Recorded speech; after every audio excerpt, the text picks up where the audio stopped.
Olá pessoal, bom dia a todos e a todas. Estamos dando início a mais um encontro síncrono, temático. Em primeiro lugar, eu queria desejar um feliz 2022 a todos vocês. Espero que a virada de ano de todos tenha sido agradável. Um feliz Natal, né, que já passado. Então, espero que todos estejam bem, com saúde, vocês, a família. Desejar boas-vindas aos colegas que estão aqui no auditório. Sejam todos muito bem-vindos, aos colegas que estão pelo Zoom também. A gente está dando início a essa segunda metade do curso, né, que na verdade é um pouco menos tempo do que a primeira parte do curso, e que a gente vai falar de integração, né? Assim como no curso de Cálculo 1, a segunda parte do curso é uma parte de integração. Eu vou fazer uma revisão breve. Antes, alguns recadinhos. Bem, acaba que esses recados, apesar de importante, parece que os alunos que eu mais gostaria que recebessem o recado, acho que eles não entram, ou talvez... Pessoal, a atividade da virada, o ciclo da virada, ele era uma atividade extra. O que eu quero dizer por extra? Foi uma atividade pensada para aquele aluno que perdeu uma lista, recuperar a nota dessa lista, para aquele aluno que perdeu um estudo dirigido, recuperar essa nota. Extra no sentido de que era uma nota que está acima daqueles 10 pontos que é o que é distribuído no curso naturalmente. Se o aluno fez todas as listas e fez seus estudos dirigidos e fez a atividade, ele vai pontuar? Vai. Ele vai receber uma nota extra mesmo. No caso, os que perderam vão conseguir repor uma atividade, e naqueles que realmente realizaram, era a oportunidade de ganhar uma nota extra, caso que fosse do agrado. E aí muitos alunos acharam muito, na palavra dos próprios, um absurdo ter atividade em período de recesso. É uma atividade extra, tá, pessoal? No sentido de que vocês não tinham a obrigação, até porque a monitoria estava de recesso, os professores estavam de recesso, e o conteúdo era um conteúdo de cálculo 1. Então era simplesmente para caso, depois da avaliação, você sentisse a necessidade de uma nota extra, de tentar recuperar, algo do tipo, ter uma oportunidade. E por ser extra, foi no período remoto. Então não era uma atividade regular, mas alguns alunos ficaram bastante chateados, então não vejo muito sentido, já que era, como já disse algumas vezes, uma atividade extra, e foi avisado que era uma atividade extra, tá? Por isso que eu estou dizendo que os recados que eu passo, provavelmente o aluno, se ele não sabia que era uma atividade extra, provavelmente ele nem assiste às aulas, então fica um pouco difícil de comunicar com esses alunos, tá? Mas só reforçando, quem sabe eu tenho a sorte de atingir os colegas, tá? Bem, eu vou mostrar uma coisa rapidinho para vocês aqui no Zoom, quer dizer, no Moodle. Bem, já fizemos a primeira avaliação. Esse aqui é o quadro de notas, tá? Eu estou com o meu login, então não aparece as minhas notas, apenas a média. Queria comentar com vocês que a nossa primeira avaliação, ela teve uma média da turma em 5,36, tá? A média da turma foi acima da média de aprovação. Claro que tivemos notas excelentes, tivemos notas 10, alguns alunos gabaritaram, na verdade tivemos notas 11, né? Porque a prova tinha um ponto extra, teve alunos que tirou 11 na prova, mas ficaram com 10, eu tinha dito que esse ponto era extra. Mas também tivemos notas baixas, tá? Eu queria chamar a atenção para uma coisa que eu observei enquanto eu preenchia. Bem, eu preenchi esse quadro aqui com a nota da avaliação, observando as outras atividades.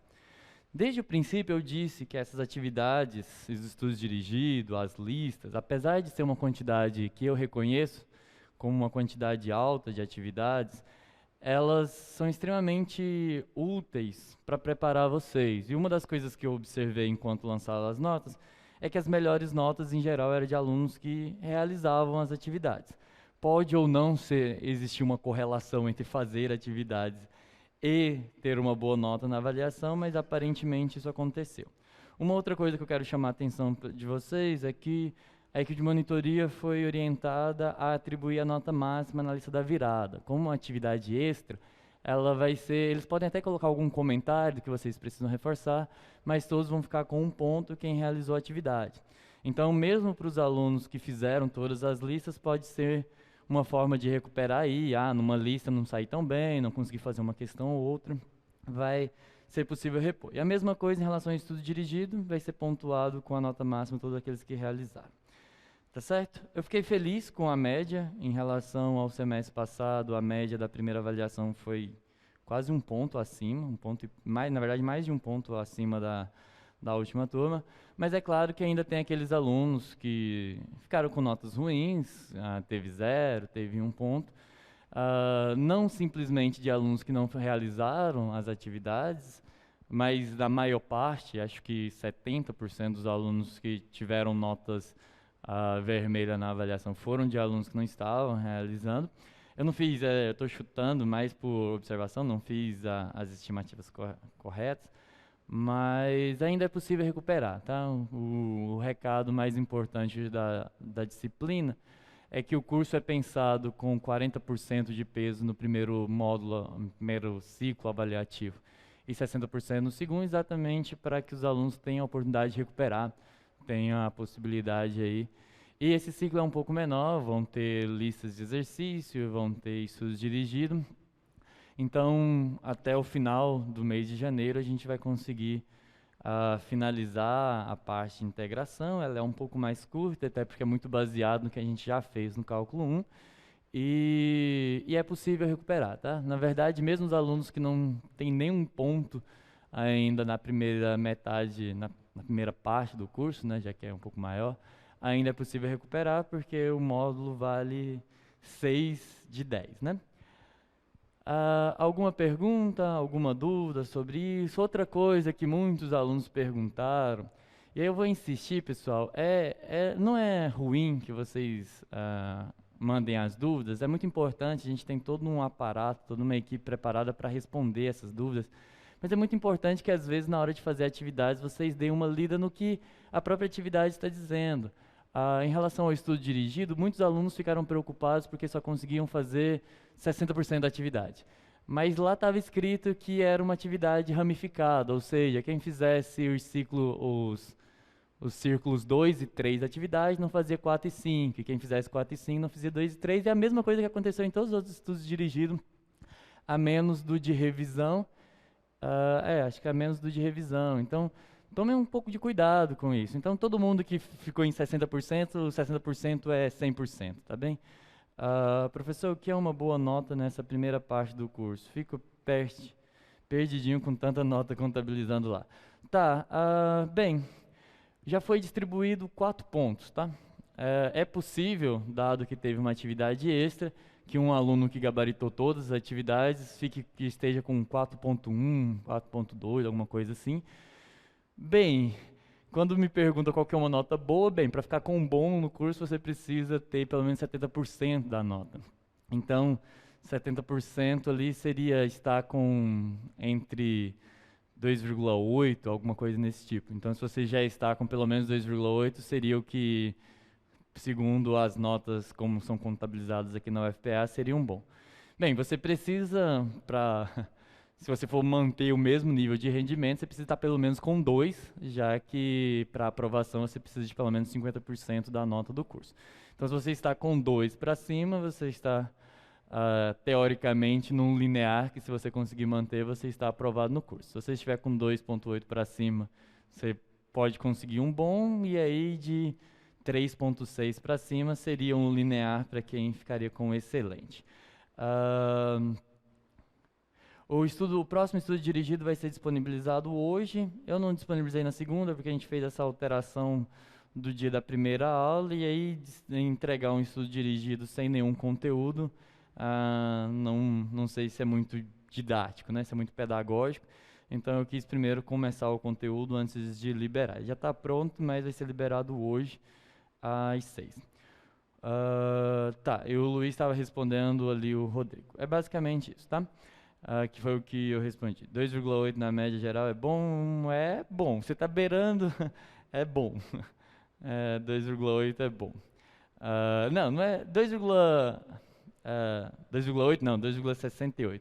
2,68 é beirando bom, tá? Se melhorar um pouquinho, fica com um B de conceito. Mas é uma nota que, do ponto de vista de bom ser aprovação, é uma nota que você conseguir manter esse rendimento, você está aprovado. Professor, quando a nota do estudo dirigido e da lista 4 vai ser disponibilizado? Estudo dirigido. Se for estudo dirigido da virada, eu imagino que por volta dessa semana está sendo contabilizado, porque fechou no domingo. E ciclo 4. Bem, o ciclo 4, me corrige se eu estiver errado aí dentro, mas eu acho que já foi contabilizado. Caso o seu não apareceu, você tem que enviar um e-mail, tá? Tenho quase certeza que as notas do ciclo 4, que foi o ciclo da avaliação, já foram todas computadas. Então, se a sua não apareceu, envie um e-mail para o projeto para que a gente possa verificar. Tá bem, Eduardo? Aí eu acredito que já foi contabilizado o ciclo 4, tá? Vocês mandem um e-mail aí só para a gente verificar. Tá certo, então vamos ao conteúdo. Qual que é essa parte do curso? A gente vai fazer a integração. Eu vou fazer toda aquela parte introdutória, provavelmente quando vocês fizeram cálculo 1, vocês ouviram falar de somas de rima, viram aqueles somatórios, que é só uma forma de explicar o conteúdo, mas na prática a gente resolve usando técnicas de primitiva, né? Você recupera, ninguém calcula integrais fazendo somas de rima, muito raramente em cursos de matemática, já lá na frente a gente aprende a fazer essas contas. O mais importante existe uma teoria que vem das somas de rima, que eu vou apresentar aqui, mas o que a gente realmente faz é usar o teorema fundamental do cálculo para jogar o problema para encontrar primitivas. A mesma coisa aqui. O estudo dirigido da virada foi uma forma de, caso vocês quisessem fazer, eu sei que período, eu mesmo no meu recesso não fiz praticamente nada e é totalmente justificável, era um período para descanso, mas caso vocês quisessem aproveitar esse momento para revisar, era uma oportunidade de revisar um pouco de integral de cálculo 1, que é uma disciplina que vocês viram recentemente. Mesmo com essa atividade celular, era uma atividade optativa, eu preparei 2 videozinhos curtos só para fazer uma revisão bem rápida do que vocês teoricamente já viram de integração, e vai ser extremamente necessário aqui. Se para derivar a gente usou as técnicas de derivação do cálculo 1, para integrar vocês vão ver que basicamente a gente vai calcular integrais ao formato do cálculo 1, o máximo que a gente vai fazer é mexer um pouco nas regiões de integração. Então, deixa eu ver só se tem alguma pergunta antes de eu soltar o vídeo. As minhas... aí, sinal que funcionou. Se você aprendeu a integrar no recesso, você perdeu aí uma semaninha, mas provavelmente vai ganhar um curso de brinde, então vai valer a pena. Tá, não tem nenhuma dúvida, eu vou soltar aqui o vídeo. São 2 videozinhos curtos e depois a gente começa a falar do como que a gente generaliza isso. Tá? Só começar aqui, pera. Então vamos lá, os nossos videozinhos clássicos. Olá pessoal, neste vídeo faremos uma revisão sobre integração de funções de uma variável. Este estudo foi feito no cálculo 1 e nosso objetivo aqui é revisar a teoria, uma vez que queremos generalizá-la para as funções de várias variáveis. Iremos revisar aqui as integrais definidas de funções contínuas, assim como o teorema fundamental do cálculo.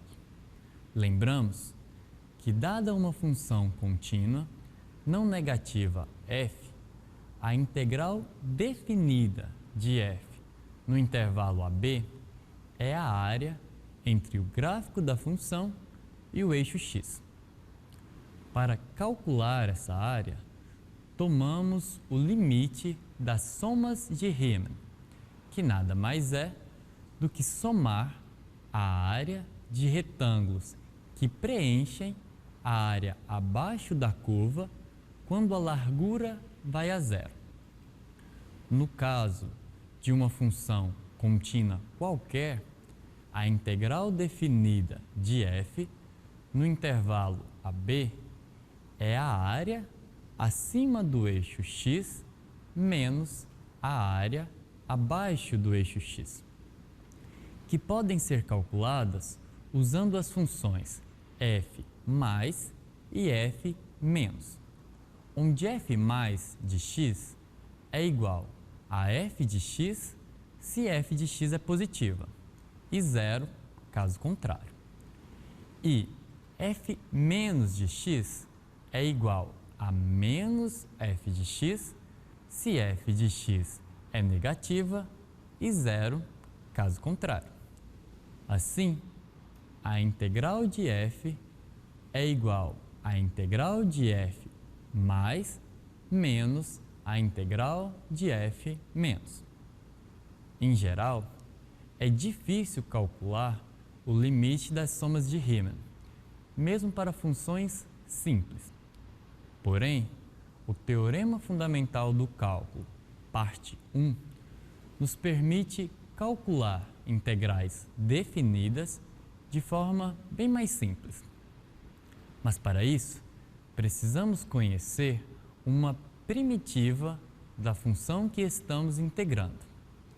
Lembramos que uma primitiva de uma função f é uma função f maiúsculo, tal que a derivada de f maiúsculo é igual a f. Nesse caso, o Teorema Fundamental do Cálculo, parte 1, nos diz que a integral definida de f no intervalo AB é igual à primitiva de f calculada em B menos a primitiva de f calculada em A. Para falar da segunda parte do Teorema Fundamental do Cálculo, vamos lembrar que, dada uma função f contínua no intervalo AB, podemos definir uma nova função g de x no intervalo AB, dada pela integral de f de A até x. Dito isso, podemos enunciar o Teorema Fundamental do Cálculo, parte 2, que nos diz que, se f é uma função contínua no intervalo AB, então g é uma função contínua e, além disso, g é uma primitiva de f. Em outras palavras, a derivada de g de x é f de x. Bom, esta foi a revisão sobre integrais definidas e o Teorema Fundamental do Cálculo. É isso, pessoal. Bons estudos e até a próxima. Bem, pessoal, então essa é a primeira parte. Como vocês devem ter visto no curso de vocês de Cálculo 1, as integrais elas são definidas, no caso do Cálculo 1, né? Você tem que as integrais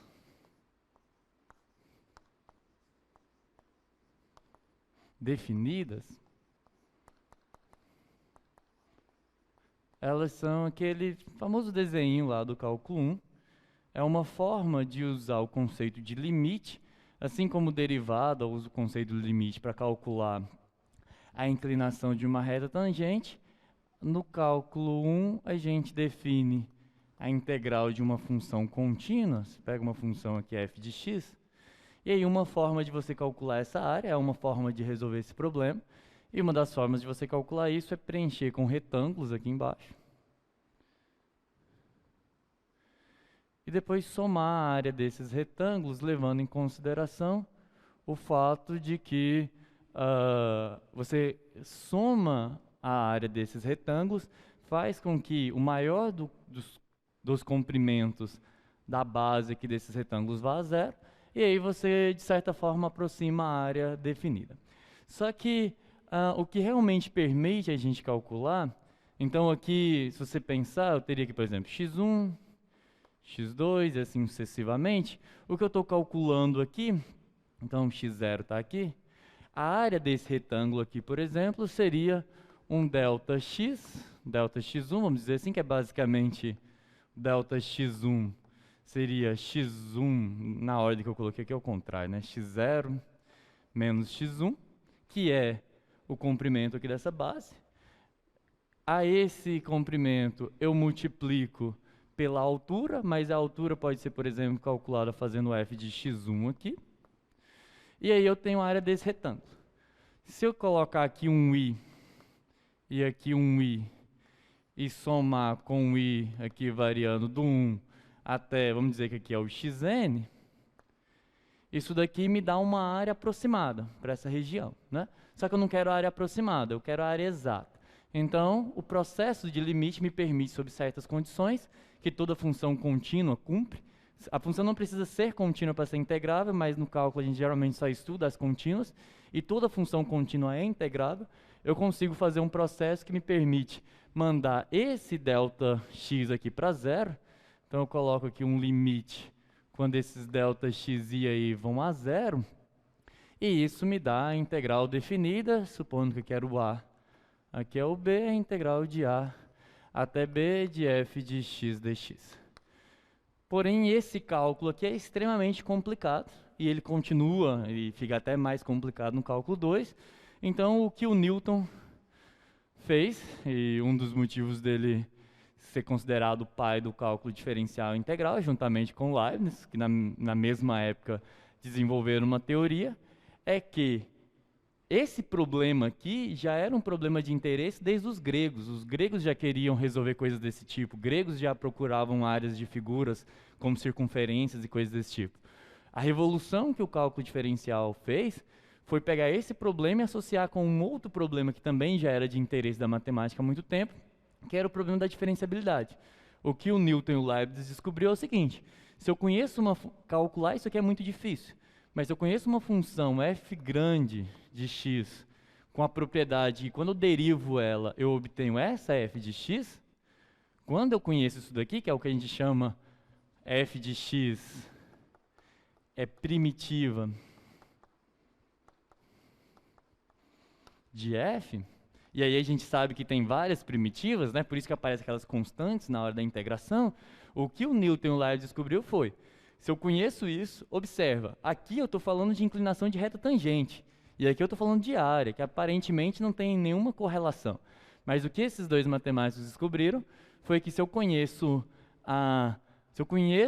se f de x está me dando a inclinação de uma função, a inclinação da reta tangente a cada ponto dessa função aqui, ou seja, se f de x é a derivada dessa função, então isso aqui me permite calcular esse limite extremamente complicado, simplesmente calculando o seguinte: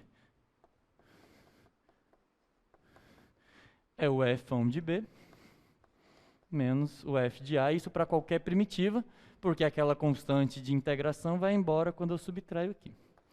Então esse é o teorema fundamental do cálculo. E é basicamente o teorema fundamental do cálculo que a gente vai usar para integrar funções de várias variáveis. Mas antes disso eu vou fazer uma recapitulação de uma série de funções, de primitivas, que vai ajudar a gente a calcular integrais de funções de duas variáveis, tá? Então tem mais um videozinho, também é curto. Neste vídeo, continuaremos a nossa revisão sobre integração de funções de uma variável. Iremos revisar aqui as integrais indefinidas de funções contínuas, assim como algumas regras de integração. Lembramos que, dada uma função f, a integral indefinida de f é a família de primitivas de f. Em outras palavras, é o conjunto de todas as funções cuja derivada é f. Para começar, vamos listar algumas integrais indefinidas clássicas.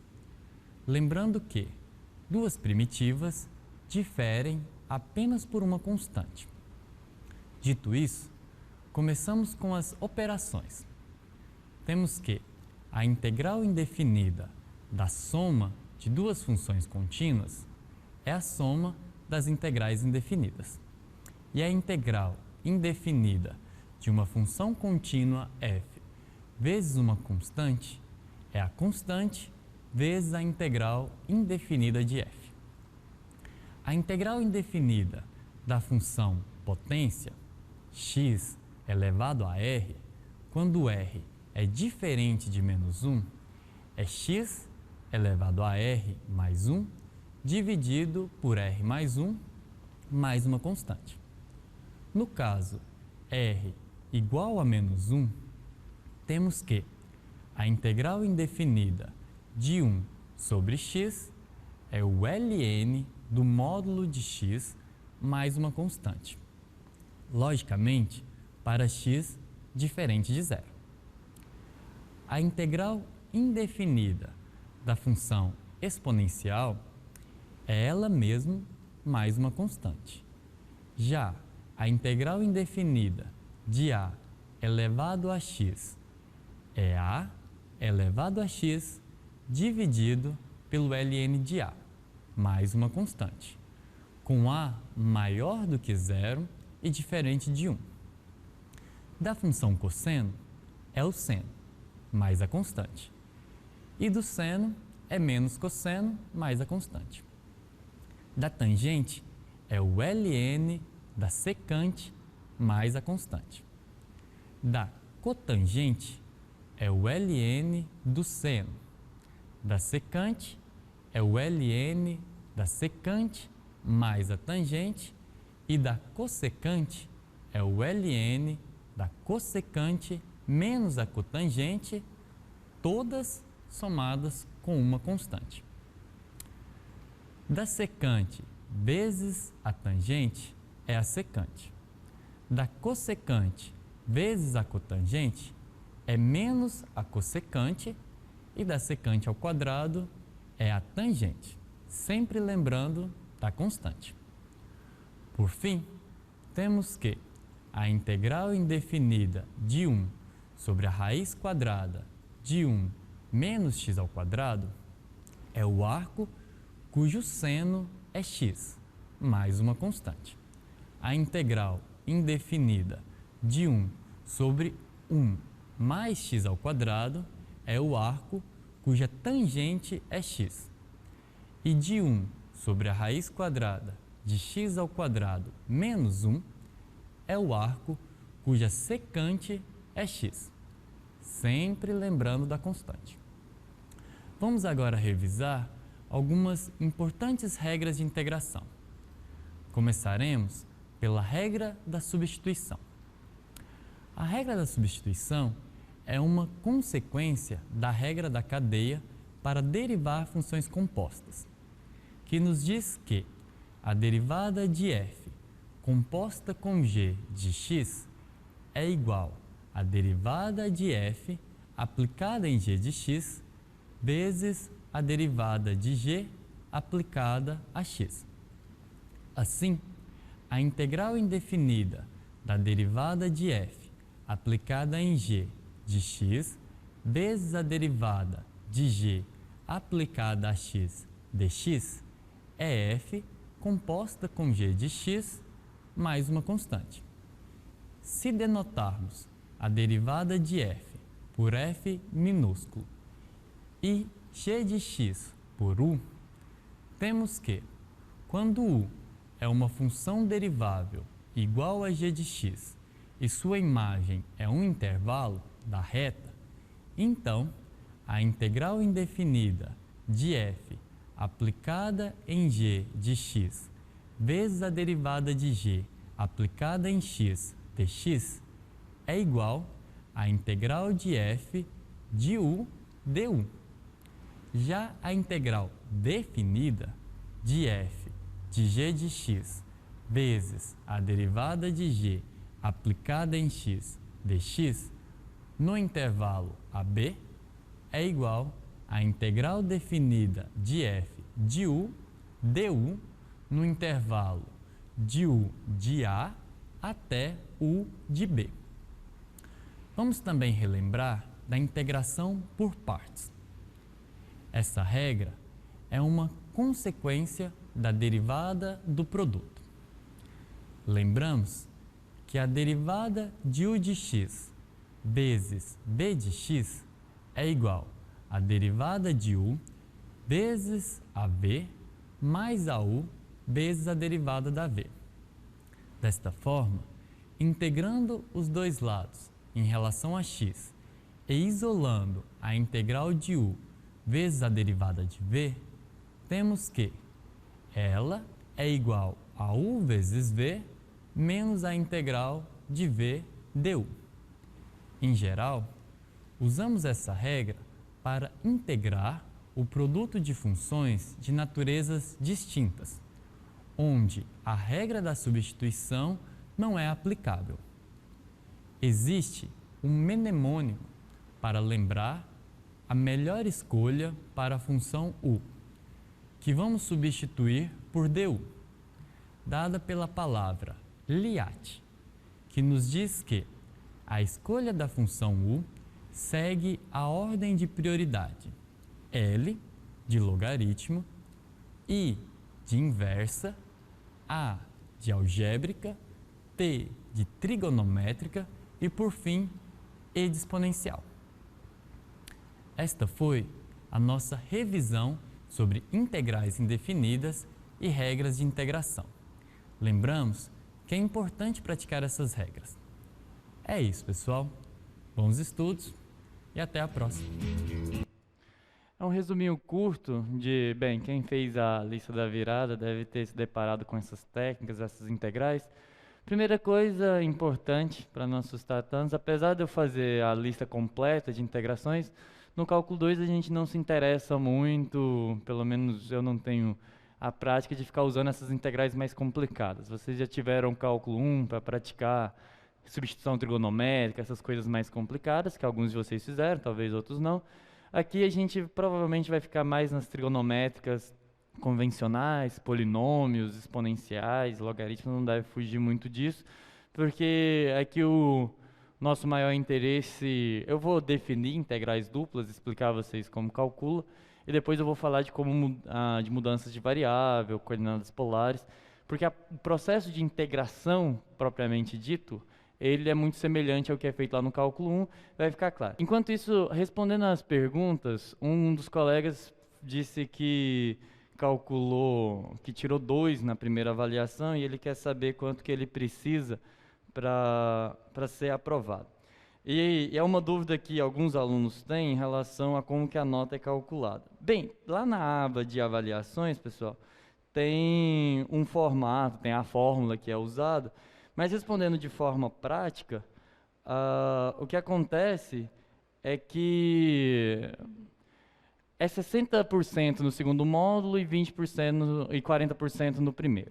Se um aluno decidir, por qualquer motivo que seja, depender apenas das avaliações, o que cada avaliação vale? A primeira avaliação, ela tem um peso de 60% em 40%, então vale 2,4. Ou seja, se você tirou 10 na primeira avaliação, você soma 2,4 a sua nota até o final do curso. E a segunda vale 3,6, o que somado dá os 6 pontos, que é a parte da avaliação.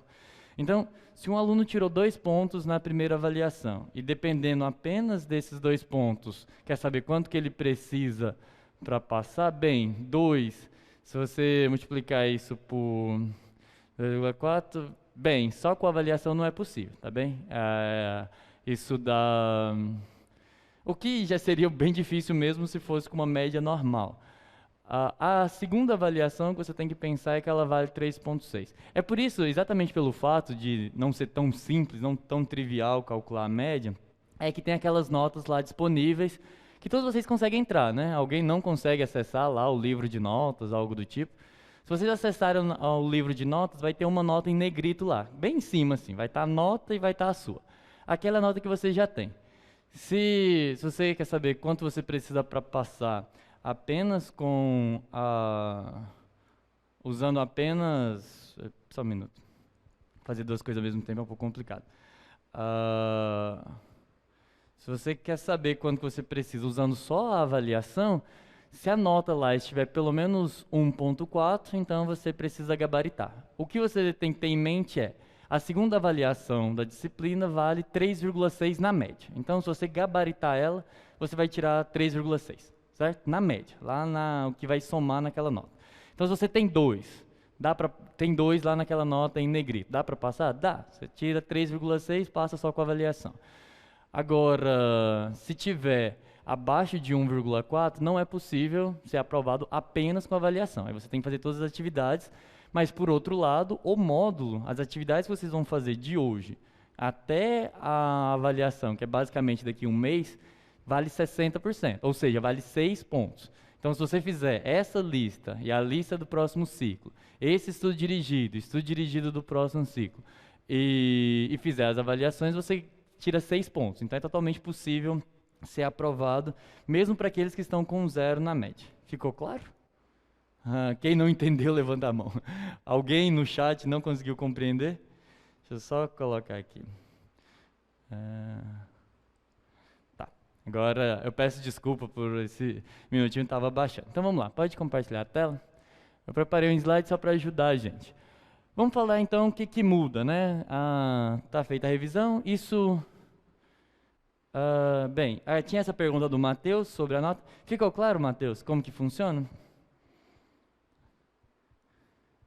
É 60%, a nota está lá, tá? É 60% e 40%. Bem, como a prova vale 60%, ficou claro, ele entendeu. Então tá bem, vamos dar uma olhada aqui rapidinho. Qual que é a ideia agora, pessoal? Integrais duplas é o mais natural que você possa esperar. Se a integral de uma variável era calcular no intervalo, as integrais duplas vai ser integrar em um retângulo, e assim sucessivamente. Mas vamos fazer isso por partes, tá? Vamos lá. Como eu disse, eu vou definir por partições, soma de Riemann e tudo mais, mas no fim vocês vão ver que o teorema de Fubini diz pra gente que é basicamente encontrar primitivas do mesmo jeito que no cálculo 1. Vamos considerar um retângulo, tá? Você considera um retângulo de R2. O que é um retângulo? É basicamente você pega um intervalo no eixo X, então um intervalo que vai de A até B, e pega um intervalo no eixo Y, que vai de C até D. A, B, C e D números reais, o A menor do que o B e o C menor do que D, para que de fato seja um retângulo não trivial. Aí o que eu faço? No cálculo 1, para fazer aquela soma daqueles retângulozinhos, eu fazia uma partição, eu cortava o intervalo, como eu fiz no desenho do quadro. Aqui eu vou fazer isso no intervalo AB e também vou fazer isso no intervalo CD. Então o que eu estou fazendo? Eu vou fazer um reticulado do meu retângulo, eu vou fazer um quadriculado, que é basicamente o equivalente a uma partição no cálculo 1. Quando eu faço isso, eu obtenho, bem, aqui são n pontos, n mais 1 pontos no intervalo AB e m mais 1 pontos no intervalo CD. Então, eu posso usar esses pontos para fazer uma partição, ou seja, pequenos retângulos com extremidades x, y, y. Eu vou fazer um desenho, vou mostrar um desenho, vai ficar claro. Então, é basicamente isso que acontece, tá? Eu pego o intervalo AB, aqui só está um nome diferente, mas é a mesma coisa. Eu pego esse intervalo, corto ele em subintervalos, pego esse intervalo vertical aqui no eixo Y e corto também em subintervalos. A cada um desses subretângulos aqui vai ser um subretângulo da minha partição, para que eu possa somar, tá? E aí eu vou fazer somas de Riemann. O que eu vou fazer? Eu vou vir em cada um desses retângulos e escolher um ponto. Então, a partir dessa partição que eu fiz, esse reticulado, esse quadriculado do meu retângulo, eu vou escolher um ponto, que eu vou chamar de RJ, que é basicamente um ponto dentro do quadradinho. Acho que tem aqui embaixo vai ter um desenho que vai deixar claro. E eu vou chamar de ΔXi e de ΔYJ o comprimento daqueles intervalos que eu defini lá em cima via as partições. E eu vou chamar de delta o maior valor desses intervalos, porque o meu objetivo é mandar eles a zero, tá bem? Que é basicamente o que está escrito aqui. Eu peguei todos aqueles retângulos e em cada um deles eu escolhi um ponto lá dentro para chamar do meu R de J.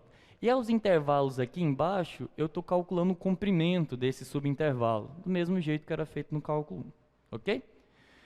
E aí, com isso, eu vou fazer um somatório. A mesma ideia, tá? Aqui tá bem definido, se vocês quiserem.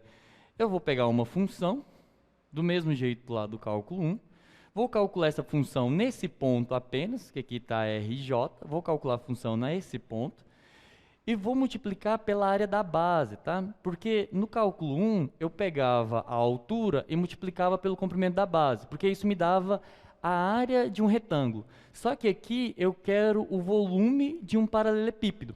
Então, o que eu vou fazer? Eu vou pegar o ΔXi e multiplicar pelo ΔYJ, porque isso me dá uma areazinha de um retângulo de base. E esse retângulo eu vou calcular vezes a altura. Isso é um prisma. Eu vou desenhar ali no quadro, mas é basicamente esse desenho que está aí.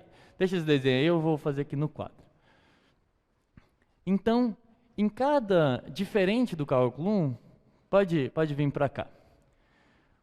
No cálculo 1, o que a gente faz? eu peguei o delta xi aqui, que era esse comprimento, e multiplicava pela altura, isso me dava uma área de um retângulo. Só que agora eu quero um prisma, tá? Eu quero uma coisa nesse formato aqui, que é igual está lá no slide. Para calcular um volume desse, a gente até fez questões caiu em prova, em listas, coisas que calculavam volumes, parecidos com isso. Eu calculo a área da base, mas aqui é delta yi, aqui é delta xi, eu faço a área da base e multiplico pela altura. Então, se voltar lá no slide, eu fico com essa figura. E aí, esse desenho aí que está à direita, é esse daqui. Esse desenho é basicamente a minha soma de Riemann. E o que ele aproxima? Bem, desde que a minha função não seja positiva, o que ele está aproximando é o volume. Enquanto que no cálculo 1, o que ele aproximava era a área, a base, abaixo da função, aqui ele calcula esse volume aqui embaixo. E aí, do mesmo jeito que lá eu generalizo, aqui eu generalizo também por causa da negativa. Eu somo o que está em cima e subtraio o que está embaixo. E aí, a isso eu vou chamar de integral dupla. Então, se eu tenho uma região B aqui, essa base aqui é a minha região B, eu chamo de integral dupla sobre essa região o limite dessa soma. E aí, isso me dá um volume, tá? O que acontece? Esse limite é tão, ou se não for mais difícil de calcular, do que aquele lá do cálculo 1. Então, teoricamente, com isso não se faz quase nada, a não ser funções constantes, talvez uma função quadrática, ainda dá para resolver esse limite. É difícil, tá? Só que aí a gente tem este teorema, que é baseado nele que a gente vai fazer. Eu vou fazer uma série de exemplos hoje, e aí vocês vão ver que é muito parecido com o que acontece lá no cálculo 1. O teorema do Fubini, que é essencial para que a gente possa calcular integrais duplas, e a mesma coisa para integrais triplas e por aí vai, apesar de que no curso a gente só vai falar de integrais duplas e triplas, a ideia é a mesma para qualquer n maior ou igual a 2, tá? O que ele me diz? Bem, se eu tiver um retângulo,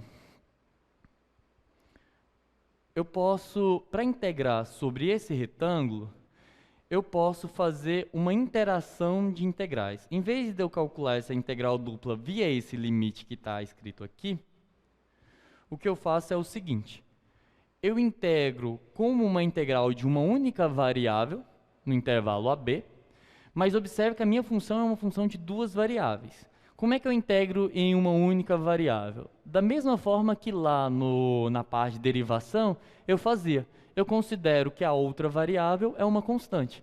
Então, eu vou integrar, se tem um y na minha função, eu vou integrar considerando que aquele y é uma constante. Eu estou integrando em x.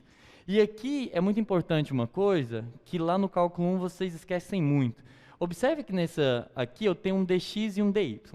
Uma das coisas que todo professor de cálculo 1 que eu conheço sofre com os alunos é de convencer eles da importância de que eu tenho que escrever o dx e o dy. Lá é muito importante para que vocês entendam que aquele símbolo, o símbolo de integral sem um dx, ele não faz o menor sentido, porque esse dx é o limite daquele Δx. Então eu preciso saber em quem eu estou somando. Aqui, se vocês esquecerem do dx e do dy, vocês nunca vão conseguir acertar. Por quê? Porque faz toda a diferença se eu tenho uma função e eu estou integrando de A até B. Se você não sabe se é em x ou em y que você está integrando, você não vai conseguir resolver a integral. E como que você sabe em quem você está integrando? É o símbolo do dx. O que essa expressão está me dizendo é o seguinte: para calcular aquele limite todo complicado, eu posso integrar como integrava no cálculo 1, essa função, só que eu preciso integrar em x, depois integra em y e depois em x, mas os intervalos de integração eles mudam. Então, se você errar, se você não colocar o dx correspondente ao intervalo que é em x e o dy correspondente ao intervalo que é em y, você não vai conseguir calcular. Eu vou fazer alguns exemplos, vocês vão ver o quanto é simples. Mas antes eu vou responder umas perguntas que estão ali no chat, tá? Então, em geral, qual é a média para... 5. Obrigado, Domingo. Domingo já respondeu. A média para passar no curso é 5, tá, pessoal? Essa média é a média da UFPA. Como qualquer disciplina, nota mínima para passar é 5. Professor, qual o valor da média? Pessoal, Eu sei que é uma curiosidade, tem toda uma justificativa da importância disso para vocês, mas eu vou pedir que vocês dêem uma lida na aba avaliação, porque eu tive todo um trabalho de escrever, eu vou acreditar que é possível vocês entenderem lá, tá? Se vocês realmente não conseguirem entender o que está escrito na aba de avaliações, aí na próxima aula eu tiro essas dúvidas, tudo bem? Tá. Finalmente uma pergunta sobre integrais. Rodrigo perguntou o que significa o R. O R é a região, tá? Eu vou fazer um exemplo aqui e vai ficar bem claro. Vamos calcular essa integral aqui. Integral dupla em R de 2x mais 4y dx dy.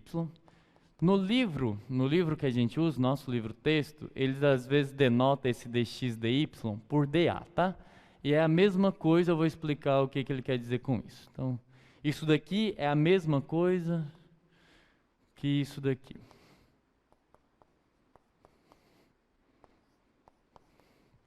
Eu vou explicar por quê. E aí tem um R aqui. Quem é o R? O R são os pontos x e y do R2, com o x entre 1 e 3,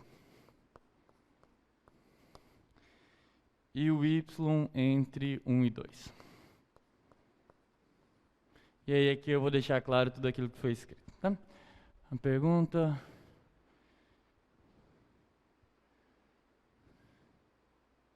Tá, eu já volto lá. Mas vamos aqui primeiro. Primeira coisa, a integral dupla, ela é o equivalente, no cálculo 1, a calcular uma integral definida. Bem, essa é uma integral definida, eu estou dizendo a região. No cálculo 2, a gente não vai ficar falando muito de integrais indefinidas, porque tudo que se tem sobre integrais indefinidas é aquela questão que caiu na prova de muitos de vocês, que era calcular, eu dou as derivadas parciais, você recupera a função. É basicamente aquilo. Aqui o mais interessante é de fato usar ele para calcular volumes e regiões, tá? O que é isso daqui? Isso aqui é basicamente um plano, tá? Se você olhar para uma função f de x dessa forma, isso vai te dar basicamente um plano aqui. Deixa eu tentar desenhar ele. Tem um plano aqui. Não vai estar bem de acordo com a região, mas vamos... O que é esse R, tá? Esse R é uma região aqui. Vamos colocar o x e o y. Eu estou dizendo que R é uma região do R2, onde o x varia de 1 até 2. Então, tem aqui o 1, tem aqui o 2. E eu disse que o y vale de 1 até 3, perdão. E o y, sim, de 1 até 2. Quando você olha isso no domínio, isso forma um retângulo, tá? Os pontos que estão aqui dentro, o x varia dentro aqui, o y aqui, isso te dá um retângulo, que é esse retângulo aqui.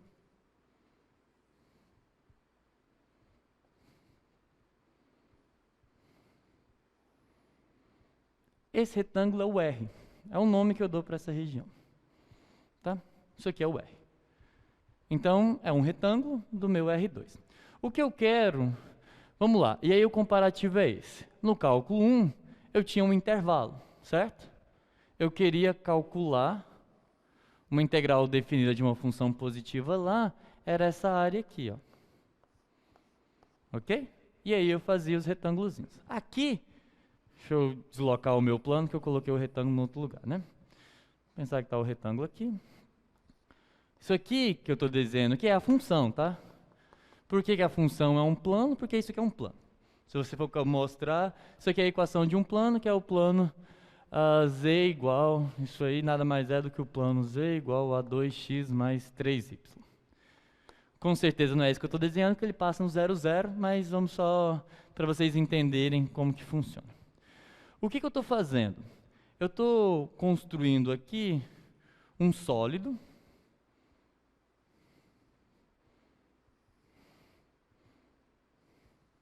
E eu quero calcular o volume dele, tá? O que integrais duplas fazem é calcular o volume desse sólido aqui. Então essa é a minha região de integração. Quando eu olho para isso na função, isso me dá uma região da figura. Depois a gente vai fazer com parábolas e tudo mais, parabolóides, vocês vão ver que é igual. E é isso que me dá uma região. A integral dupla é esse volume, tá?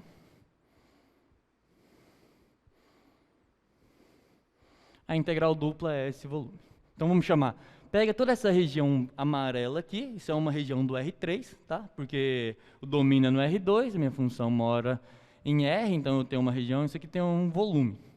A esse volume é a integral dupla sobre R de f de xy, aquela função lá, eu já vou calcular. E aí, por que o livro, vários lugares você vai encontrar dA? Esse D, ele é o elemento diferenciável. O que é o elemento diferenciável? Ele é basicamente o que acontece quando você pega um delta, x, por exemplo, e manda a zero, vira dx. Ele é esse elemento diferenciável, esse elemento infinitesimal que a gente chama. Observe que no somatório que eu apresentei para vocês lá, tinha um delta x vezes um delta y. Quando eu mando o delta x e o delta y para zero, eu posso escrever isso como dx dy. Elemento infinitesimal em x, elemento infinitesimal em y. Só que o produto de um elemento infinitesimal em x e em y me dá um elemento infinitesimal de área. É isso que significa dA. É um elemento diferenciável de área. Lá em integrais triplas, vocês vão ver que vai ter dx, dy, dz. Alguns livros vão chamar isso de dv. Por quê? É um elemento diferenciável de volume. Ou seja, é como se fosse uma coisa que não é um número, mas é o limite de um volume, certo? O limite de um volume quando ele vai a zero. Algo desse tipo não está nem um pouco formal, mas pode ser entendido dessa forma, que é suficiente. Mas como que se calcula na prática? O que o teorema de Fubini diz para a gente é, eu posso transformar essa integral em duas integrais de cálculo 1. De que forma? Da seguinte maneira. Eu quero integrar em R 2x mais 2y, 4y, perdão, dx dy. O que o teorema de Fubini me diz? Olha, essa integral, esse símbolo de essas duas cobrinhas, que na verdade são dois S bem esticados, esses dois S aqui sobre R, é um símbolo matemático que a gente escolheu para definir aquele volume. É um símbolo. Assim como lá no cálculo 1 também era um símbolo que eu escolhi para representar aquele processo limite lá. Esse daqui, esse símbolo, essa simbologia aqui, significa uma integral dupla sobre aquele retângulo que eu mostrei para vocês lá. Apesar do símbolo ser o mesmo, que também a gente vai ficar inventando um símbolo para cada integral que a gente for aumentando de dimensão, o que o teorema de Fubini diz para a gente é o seguinte, eu posso transformar isso em duas integrais duplas. De que forma? Bem, o R, ele nada mais é do que o retângulo 1, 3, cartesiano 1, 2. Todo mundo consegue entender que essa notação é a mesma coisa que está escrito do outro lado?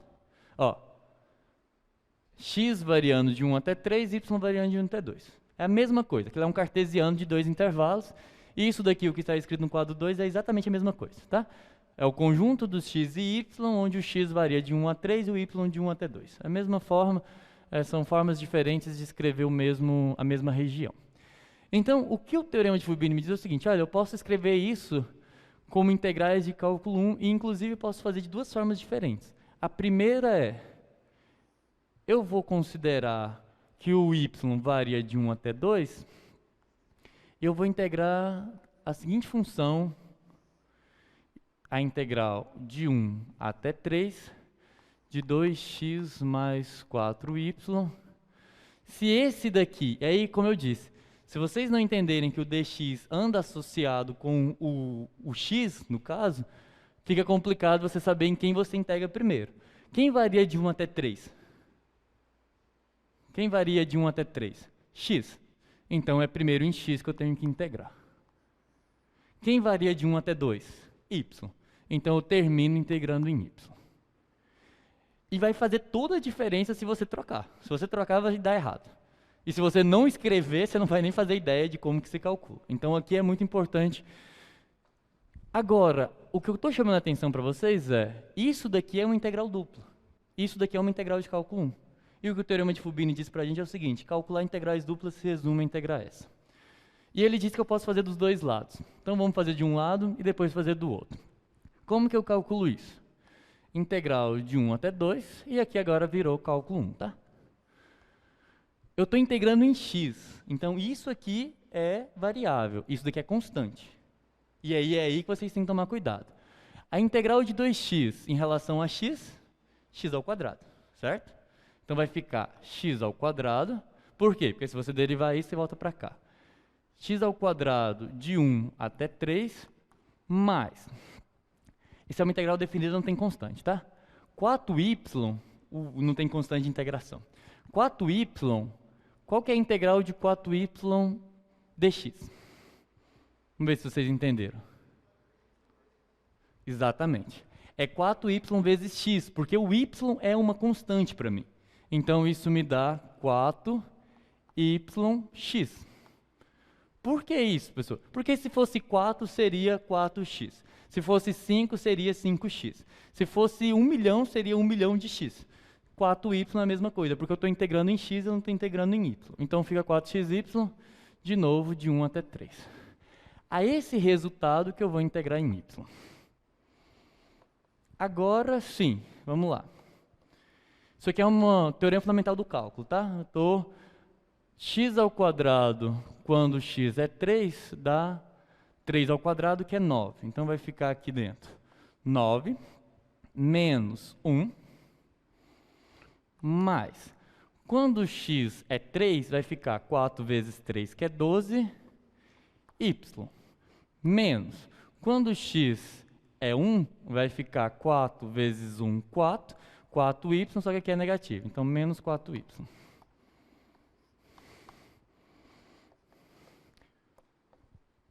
9 menos 1, 8. 12 menos 4, 8 também. 8y dy. E aí, agora é uma integral em y. 8, agora, bem, isso daqui é trivial, né? Vai ficar 8y de 1 até 2, menos integral de y é y ao quadrado sobre 2, com o 8 corta, fica 4y ao quadrado de 1 até 2. Isso vai dar 16 menos 8, 8. Menos 16 menos 4, 12. É mais, obrigado. Senão ia dar errado a conta. Mais, aí agora sim, né? 16 menos 4, 12. Mais. 8 mais 12, 20. Só nesse caso aqui, nas notas eu fiz com outros, mas nesse caso, só para mostrar para vocês que não faz diferença a ordem, desde que você acesse os intervalos, eu vou integrar primeiro em y agora, a mesma coisa.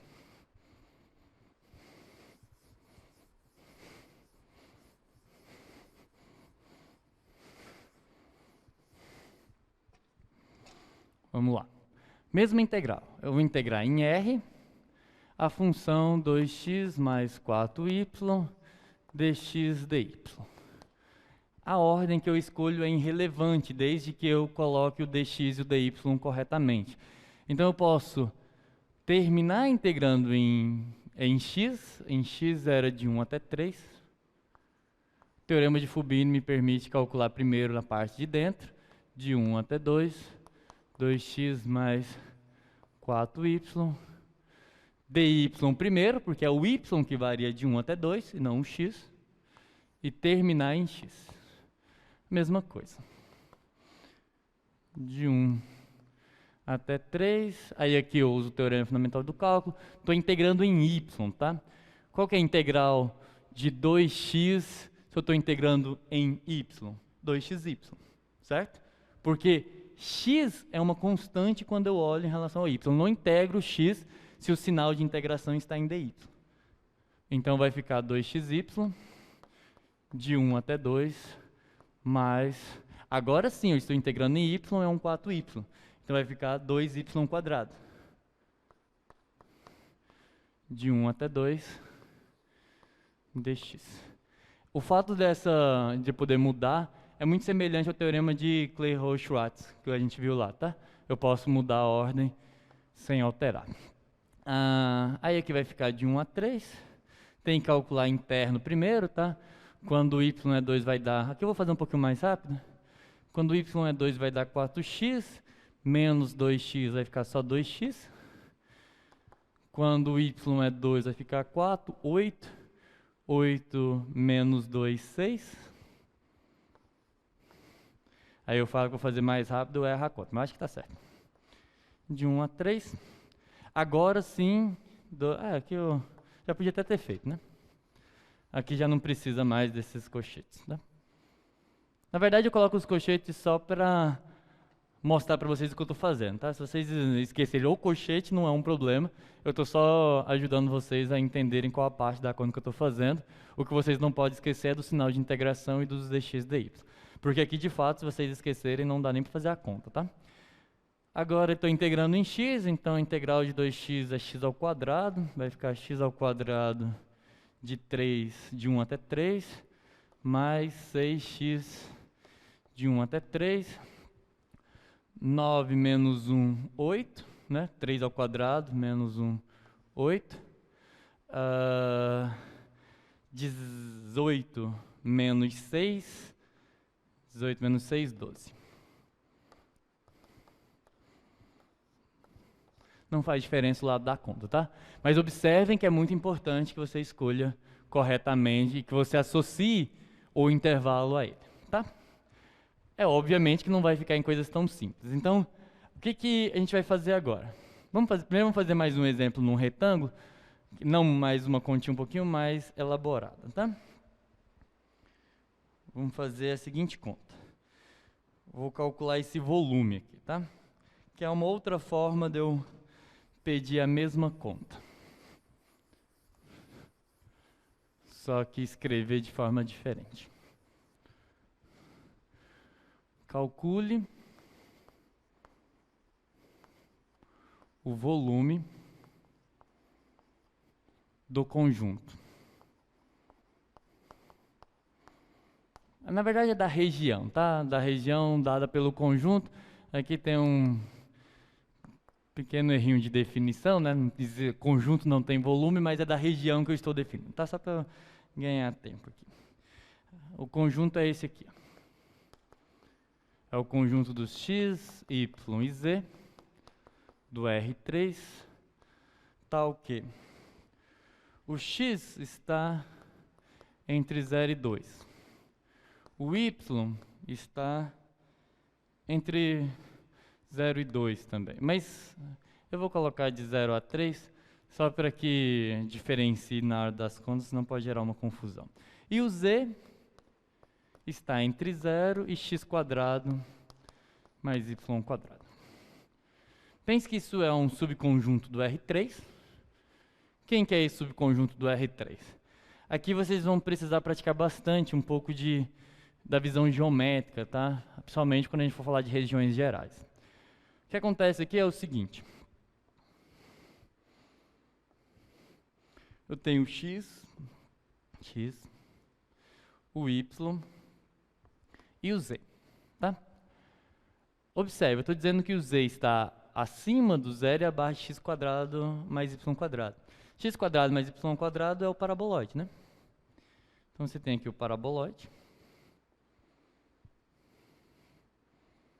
Só pra gente, eu não vou usar o paraboloide todo, tá? Só pra gente ver. O paraboloide está aqui, ok? O x eu estou falando que vai de 0 até 2. Então, ele vai do 0, que está aqui na origem do paraboloide, até o 2. E aí, só para fazer diferença na hora da conta, eu vou colocar aqui até o 3. Nas notas está até o 2, mas pode gerar uma pequena confusãozinha, porque vai ser 2 nos dois. Então, eu estou querendo volume. B, o que é B? B é eu pegar isso aqui, ó. O desenho não vai ficar nada bom. Já não fica em geral, imagina esse. Isso aqui vai dar alguma região aqui. E aí o que eu quero é o volume dessa parte amarela aqui, ó. Esse é o meu B.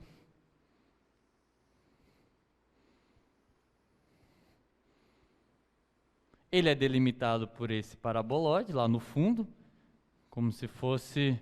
É como se de um tronco de madeira eu tirasse esse paraboloide, tá? Então, e aí tem uma parte aqui, vamos supor. Essa região amarela. Tentem usar um pouquinho a imaginação aí. Ou seja, é o que está acima desse retângulo, que eu vou chamar de R, porque é um integral sobre esse R. É o que está acima desse R e abaixo do paraboloide. Pensa que você pegou ali você pegou uma pilastra, pegou um retângulo, um prisma, e desse prisma você tirou ali uma parte de um paraboloide. E você quer o volume do que sobrou. Como é que você calcula isso? Bem, a gente já sabe que volume é integral dupla. Então, o volume é natural você imaginar, ainda teria aqui o eixo x aqui e o eixo y, tá? É normal você pensar que se eu fizesse aqui, quadriculasse esse retângulo R e fosse pegando aqueles prismazinhos bem pequenos, eu ia aproximando esse volume, onde a altura seria limitada por esse x² mais y². É uma função contínua, então toda vez que você tiver uma função contínua, esse volume abaixo dela pode ser calculado por integral dupla. Esse volume é a integral dupla sobre R de quem? Da função que está acima. Quem que é a função que está acima? X² y², tá? Então, isso é uma forma...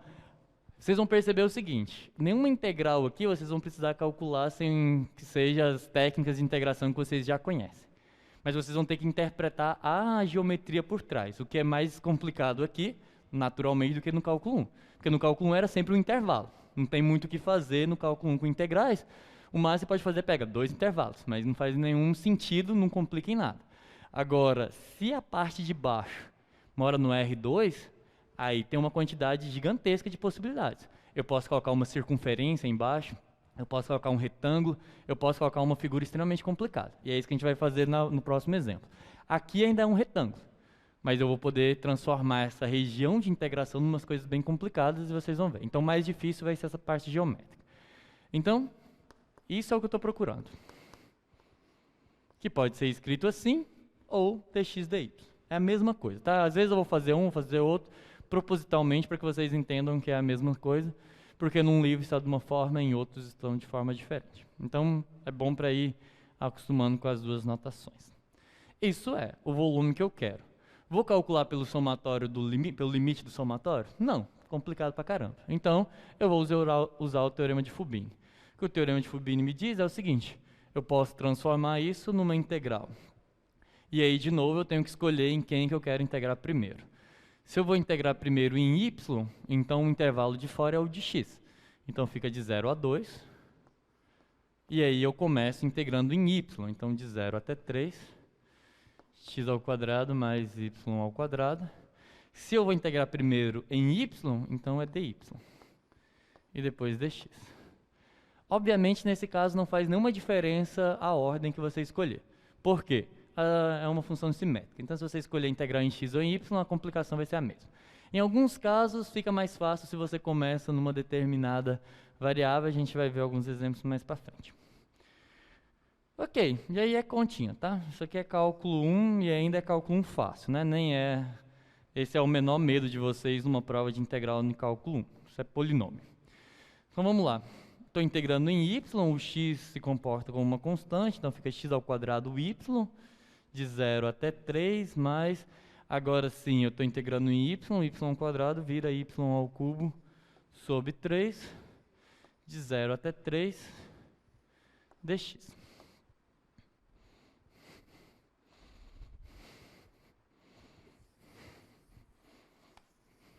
Ver como é que eu estou de tempo? Tem muito tempo. Tá, a gente vai ficar basicamente fazendo vários exemplos. Integração é bem menos teoria e bem mais prática, tá? Do que a parte de diferenciabilidade.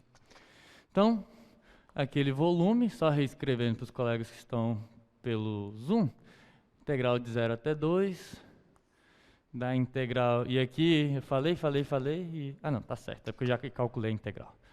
Vai ficar, acho que vou reescrever. Só que a integral eu já calculei, né? X, o que está escrito lá é x² y, x² y de 0 a 3, mais y ao cubo sobre 3 de 0 a 3 dx. Ok?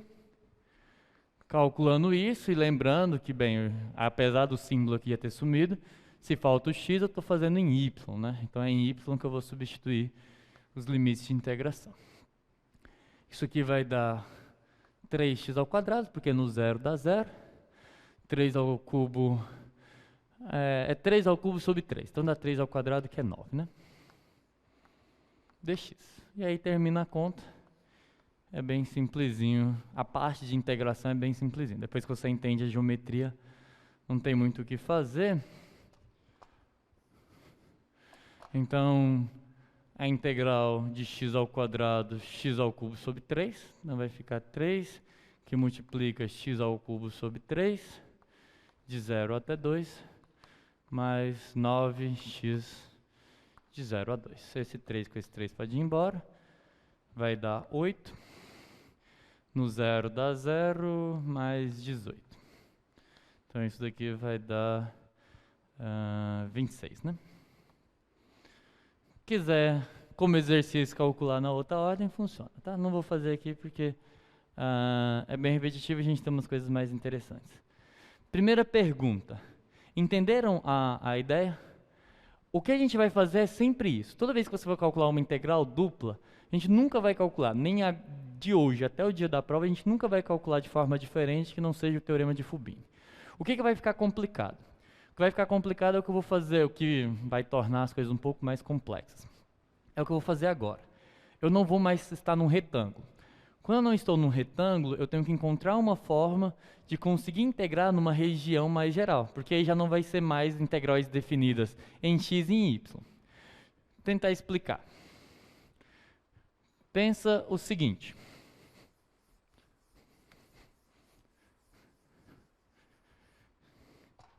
Como que eu faço para integrar numa região que não é mais um retângulo? Pega uma região bem geral aqui, tá? E aí você tem uma função aqui. Deixa eu fazer meu lençolzinho clássico. E aí você tem uma integral aqui, tá? Essa aqui é a função.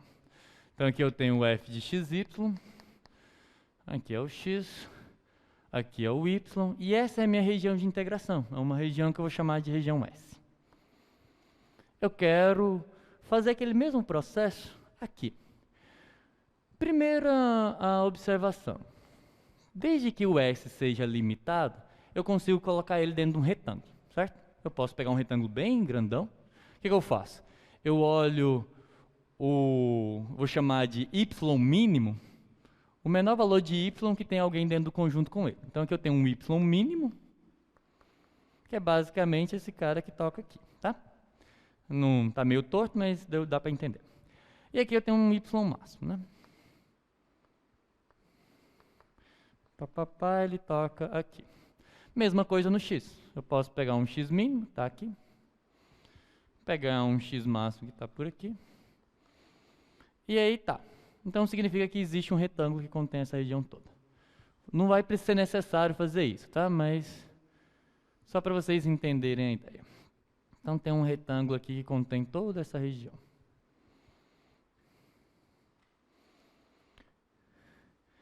Essa região eu posso fazer aquele negócio de quadricular ela, né? Quadriculo ela toda. O quadro já é quadriculado, nem precisa fazer muita coisa, né? Quadriculo ela. Aí o que eu vou fazer? Eu vou pensar numa função. Eu tenho essa função aqui que é f de x. Eu vou pensar o seguinte. Eu posso definir uma outra função sobre todo... Vamos chamar esse retângulo de um retângulo R. Eu vou pegar uma função que está definida sobre todo o R, tá? Eu vou pegar uma função f, que vai esse R aí, que é um subconjunto do R2, obviamente, em R. Eu vou chamar ela de f barra. O que é a f barra? A f barra é assim. F de xy é igual a f barra de xy é igual a f de xy se o x e o y estiver dentro do S, tá? Que é aquela região mais... E ele vai ser 0 se o x e o y estiver fora, não pertence. Estiver lá fora do S. Bem, observa que fora do S, ela cai e vira zero. Se eu integrar f barra, se eu conseguir integrar f barra, a integral dela é a integral da f. Todo mundo concorda? Por quê? Porque fora do S, ela se anula, então eu não somo nada lá. Qual que é o volume de uma coisa onde a altura é zero? Zero. Então, não soma nada. Então, a integral sobre S da função f de xy, dA, é a integral sobre R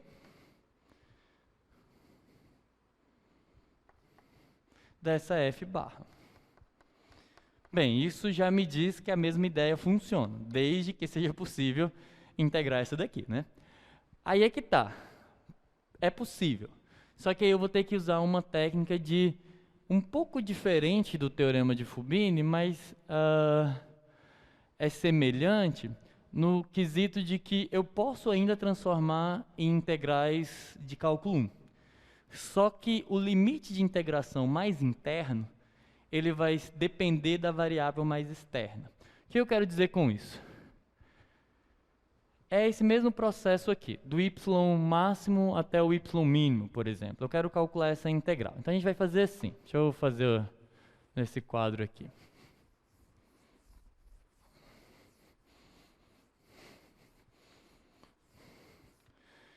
O que eu vou fazer? Esse volume que eu quero calcular, que é a integral sobre S da f de xy dA, vai se tornar o seguinte.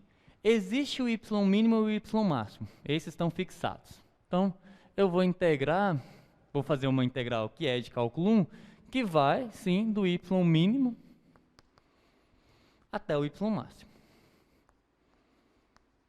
O problema é só aqui dentro.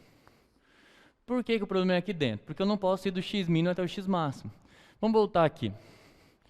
Pensa que você está bem aqui, tá? Aqui tem um y zero, tá? Quando você está nesse y aqui, o seu x não varia do x mínimo até o x máximo. Ele varia só daqui até aqui. Concorda? Conforme o y vai andando do mínimo para o máximo, o x mínimo e o x máximo daquele y vai variando com o y. Ele se torna uma função do y. Então, o que vira aqui dentro é o seguinte. Os limites de integração, o a e o b, já não são mais valores constantes. Ele é um a de y e um b de y. E aí, aqui eu tenho a função f de xy, integro primeiro em x e depois em y. E se eu quisesse fazer o contrário? Eu quero colocar do x mínimo até o x máximo. Pode repetir essa parte, deixa eu ver. Aqui, bem, imagino que seja essa daqui, né? Eu vou fazer um exemplo, mas o que eu estou dizendo é o seguinte. Se eu quero integrar numa região um pouco mais geral, o que eu vou fazer é escolher uma das duas variáveis. Se eu escolher o y para ser a última variável de integração, eu vou pegar o y mínimo e o y máximo. E aí, aqui dentro, para cada valor de y que eu vou passando, o meu x mínimo e o x máximo vai ficar dependendo dele. É como se eu pegasse, coloco um y aqui e olho qual que é a região que está no conjunto S e tem esse y como coordenada y. E eu vou andando com isso. Então, os limites de integração mais internos se tornam funções da variável mais externa. Vamos fazer com um exemplo para ver como é que isso acontece na prática. E depois eu falo o x em função do y, que é totalmente análogo, tá? Vamos calcular essa daqui, ó. Deixa eu pegar um exemplo aqui. S. Calcular essa daqui. Eu vou calcular a integral sobre uma região B. Chamar de B só para não confundir com o retângulo de R, tá? De xy² dx dy. Esse é o que eu quero calcular. Só que o meu conjunto B, ele é esse conjunto aqui, ó. É o conjunto dos x e y, do R2, tá o quê? O x é ainda um intervalo. O x varia de 0 até 1. Só que o y, ele varia de 0 até x ao quadrado. É bem diferente, tá? Do que aquele exemplo que eu calculei o volume. Isso daqui é a região de baixo, tá? Não é um sólido que eu estou calculando o volume. Isso aqui é a região embaixo. Significa que se você vem aqui no R2, essa região B é a região onde o x varia de 0 a 1 e o y varia de 0 até x ao quadrado. Então você tem uma parábola aqui. E você quer calcular a integral disso só nessa região. Tá? Isso está no R3, pessoal. Tá assim, ó. Aí você tem esse desenho aqui embaixo. Deixa eu transferir aí o desenho, né? Você tem esse desenho aqui embaixo, tem a parábola aqui. Essa é a região de integração e a função ela mora aqui em cima, tá?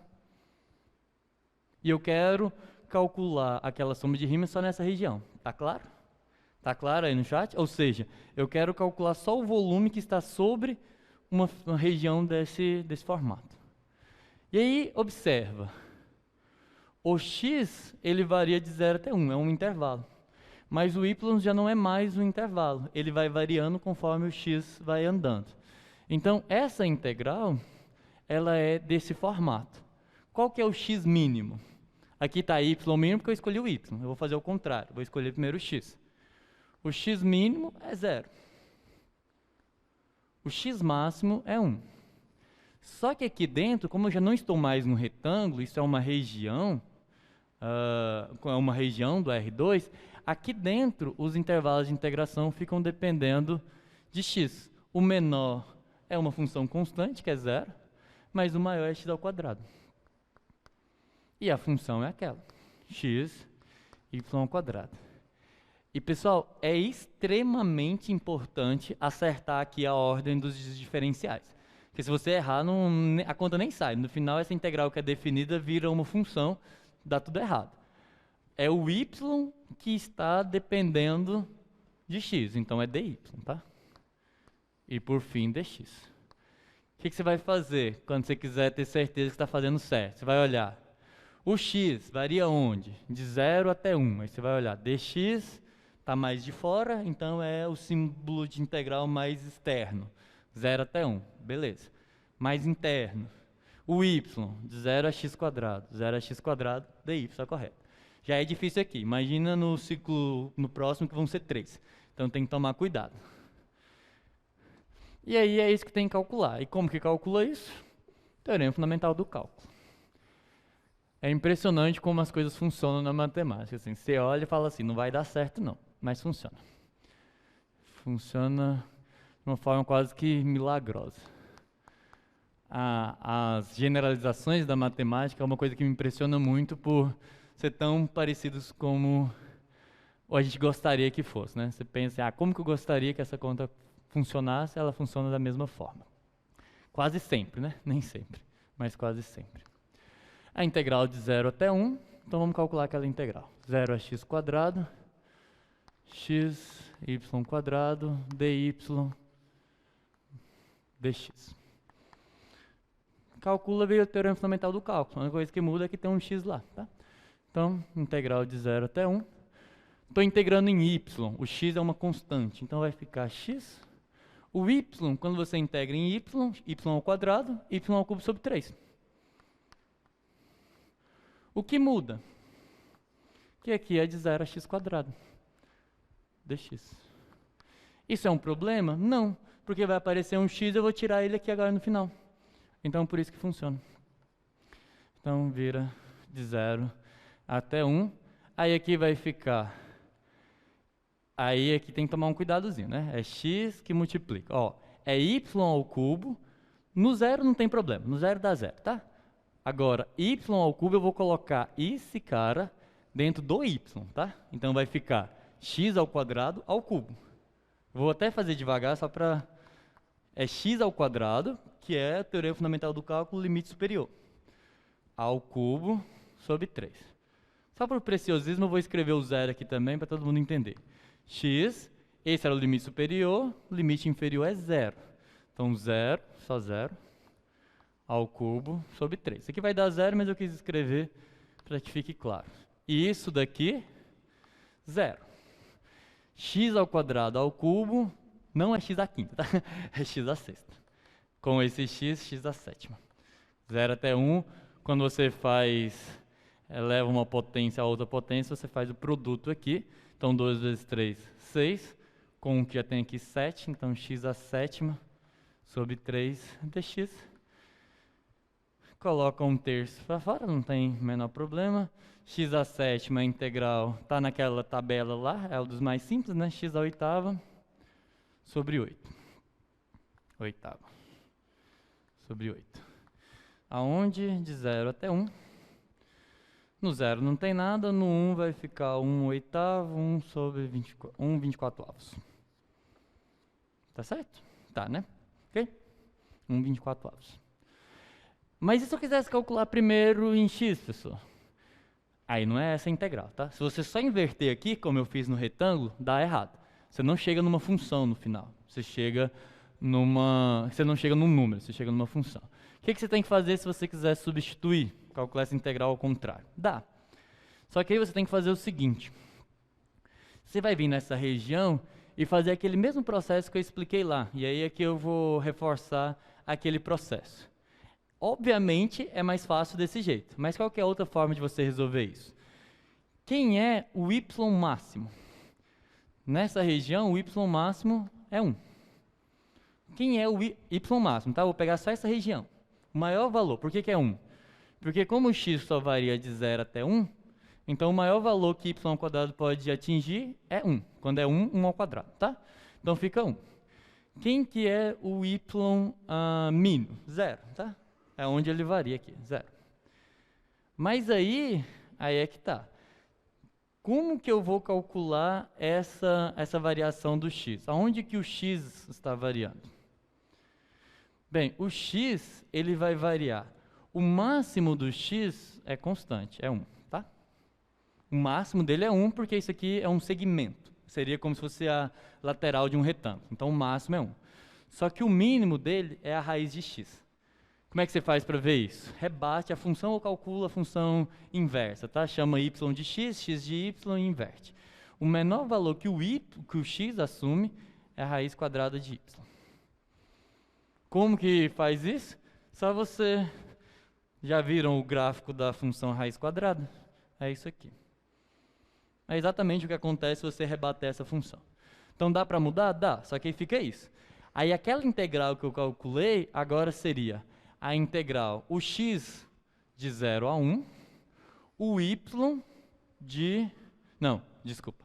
O y de 0 a 1 e o x da raiz de y até 1. E aí a função é a mesma. Só que aí agora primeiro em x e depois em y. Vai funcionar do mesmo jeito. Pode calcular que vai dar o mesmo resultado. Mas entenderam? Nesse tipo de região, mais complicado. No zoom, dúvidas. Agora sim, dúvidas. Qual a parte que vocês não entenderam? Ficou claro? Pode deixar o quadro aí para eles darem uma olhada enquanto eles escrevem as dúvidas dele. Se tiver dúvida aqui, só cuidado... Ah, tá. Se for ter alguma dúvida aqui, só por trás, por favor. Isso, se passar desse jeito dá. Aquilo é um símbolo... Isso. O que eu estou fazendo é só aqui, tá? Eu já respondi na sua. O que eu estou fazendo é aqui. Bem, se o y vai até x ao quadrado, então você inverte essa relação, tá? Então, o x, você tem isso daqui. Você inverte. Então, eu quero saber até onde o x vai. Então, o x, como o x é positivo, não precisa daquele mais ou menos, raiz de y. Isso, tá, respondi. Pode perguntar. Era isso? Ah, tá, da onde que veio? É isso. Você vai inverter, tá? Se aqui fosse 2x, você divide. É o processo de inversão de função. Se você quer mudar os limites de integração, você tem assim, por exemplo. E aí vai responder uma outra pergunta também. Você tem... E nem sempre dá, tá? Porque se vocês já tentaram inverter funções, se inverter funções fosse fácil, encontrar a raiz de função de segundo grau era função do terceiro, quarto grau seria trivial. De segundo grau ainda dá, mas de terceiro grau não dá exatamente porque é um processo de inversão. Mas quando dá é isso. Você tem lá, por exemplo, o y está entre, sei lá, 2x e x ao cubo, por exemplo. Aí você quer saber agora do x. Então, superiormente, você sabe que o x fica acima da raiz cúbica do y. E inferiormente, você sabe que o x fica abaixo do y sobre 2. Entenderam? É um processo de inversão. Esses casos aqui são fáceis porque dá para fazer, mas se eu colocar uma equação de segundo grau aqui, já quase não funciona. Entenderam? Então, é isso que eu estou dizendo. Aqui, você está dizendo que o x ao quadrado está limitando superiormente o y, o que significa que o x é limitado inferiormente por a raiz cúbica do y. E aí o Eduardo fez uma pergunta que é muito importante. E se tanto o x depender do y quanto o y do x? Rodrigo, na verdade. Não dá, tá? Não é possível. Não, você não consegue, se você tem função aqui e aqui, essa integral não é definida. O que acontece é que essa é uma integral indefinida que recai naqueles exemplos lá que caiu na lista e na prova, que é você calcular uma integral usando derivadas parciais. Não é possível. E observe que, eu já vou voltar para a próxima pergunta, mas só chegando na do Rodrigo. Geometricamente já fica claro que não é possível, tá? Porque se é uma região limitada, e tem que ser limitada, porque se for ilimitada eu não vou nem conseguir fazer nada, essas integrais não é de interesse aqui do curso, se é limitada tem que existir um máximo e um mínimo. Não dá para ficar tanto x quanto y independente. Se isso acontece no símbolo de integral, não representa uma integral definida, representa uma integral indefinida, que é aquilo que a gente já viu lá de recuperar funções a partir de derivadas parciais. Então, se é uma região limitada, vai ter o x máximo e o x mínimo, porque se não tiver, é exatamente a definição de ser ilimitado. É o contrário. Aí, depois, a pergunta do Eduardo. Essa raiz de y, ela veio do x ao quadrado. Isso, foi o que eu disse aqui, né? Se você está numa situação desse tipo, lá era assim. E aí você quer a limitação do y, então... Se o y está limitado superiormente por x ao quadrado, então o x está limitado inferiormente pela raiz do y. Isso funciona porque aqui só tem valores positivos, tá? Essa é a raiz positiva certinha. Depois, Domingos Oliveira, eu entendi até. Só quero ver como que vou resolver. Tá. Vai dar certo, tá? E tem uma questão da lista, pessoal. Bem, vocês vão ter essa última parte do curso, para que vocês tenham a mesma quantidade de sessões de monitoria que o pessoal do Cálculo 1, a sessão de monitoria de vocês vai ser na primeira semana do ciclo, em contrapartida com o que era antes da prova, né, que era na segunda. Então, nessa sexta é sessão de monitoria, e aí vai ter aula de exercícios na outra sexta-feira. Eu vou fazer muitos exemplos com vocês. Vocês vão ver que teoria, conteúdos novos, não vai ter tanta coisa. Eu vou falar assim, ó, se você calcular essa integral aqui, isso daqui te dá a massa de uma lâmina metálica. Se você calcular essa integral aqui, isso é um torque, isso aqui é um momento de inércia. Mas tudo vai se resumir a calcular essas integrais. Então, teoria não vai ter tanto. O máximo é o teorema de mudança de variáveis, que é o análogo de integral por substituição, lá do cálculo 1, que aqui é um pouco mais complicado, talvez até bem mais complicado. Mas não vai ter tanta teoria, mas vocês vão ter que fazer muitos exemplos. Então, eu vou pedir para a monitoria fazer bastante com vocês, eu vou fazer vários, porque vocês vão precisar muito da prática, tá? A técnica de integração vai ser tudo que vocês já usaram. Eu não vou, repito, não vou usar tantas aquelas integrais muito complexas. O que eu quero mais é a interpretação. Não vou ficar pegando uma integral de tangente vezes secante, que ninguém lembra e não tem a menor relevância para o que a gente está fazendo aqui. O mais importante é que vocês entendam o que essas integrais são geometricamente falando. Professor, então a ideia é que se uma variável depende da outra, É isso, Eduardo. Acho que é isso. Não tem como as duas depender, porque eu estou falando. É um pouco difícil, tá, pessoal? Porque a parte de integração, ela usa muito uma interpretação geométrica que realmente é difícil para explicar. Mas o que eu estou querendo dizer é o seguinte: se você tem um desenho, uma região limitada, por ser limitada, uma das definições dela ser limitada é que existe um retângulo que cabe ela, tá? Na verdade, existe uma circunferência, existe um retângulo, mas o mais interessante para a gente é um retângulo. Por quê? Porque se ela é limitada, tem que ter um valor mínimo, né? Limitado é isso. Porque se não tem um x mínimo, é ilimitado, vai embora. Então, é limitado. Então, existe um menor valor aqui. Então, ela está aqui dentro. E, por argumento totalmente análogo, existe um x máximo. Só que aí, aqui dentro, ela não é um retângulo, o que significa que conforme você vai andando com o y, a região vai mudando. O que eu estou dizendo é isso, ó. Aqui, para o y mínimo, só tem um ponto de x, que satisfaz.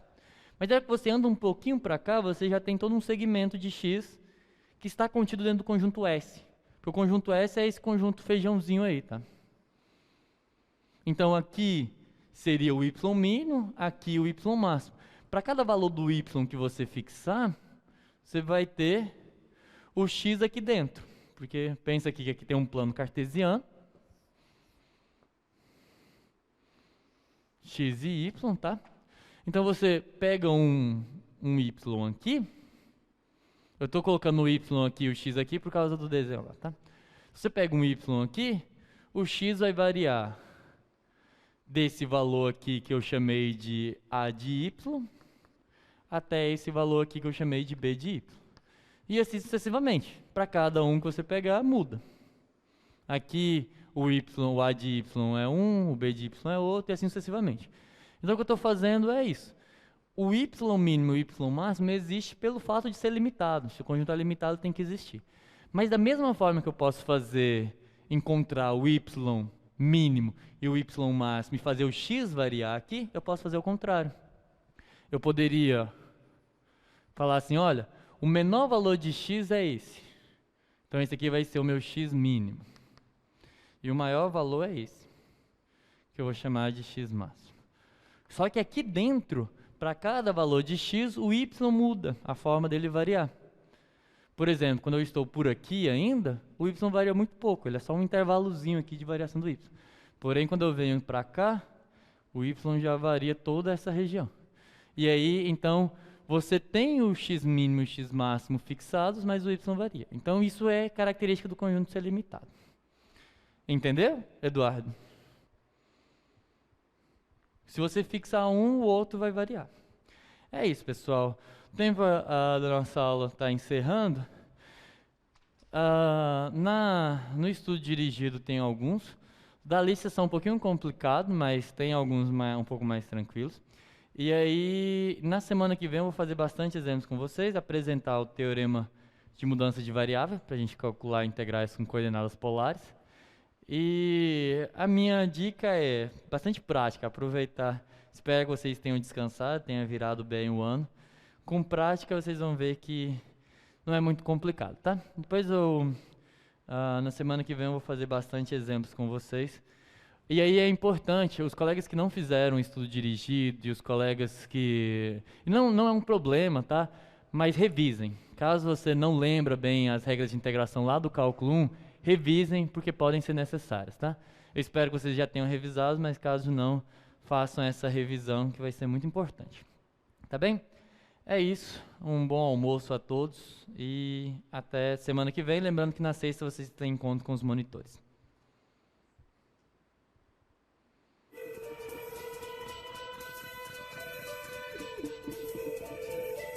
O que você achou da aula de hoje? Ainda ficou com dúvidas? Procure os monitores do projeto. Eles estão prontos para ajudar. Aproveite todos os nossos recursos. Acesse a sala de aula do Moodle e assista aos vídeos.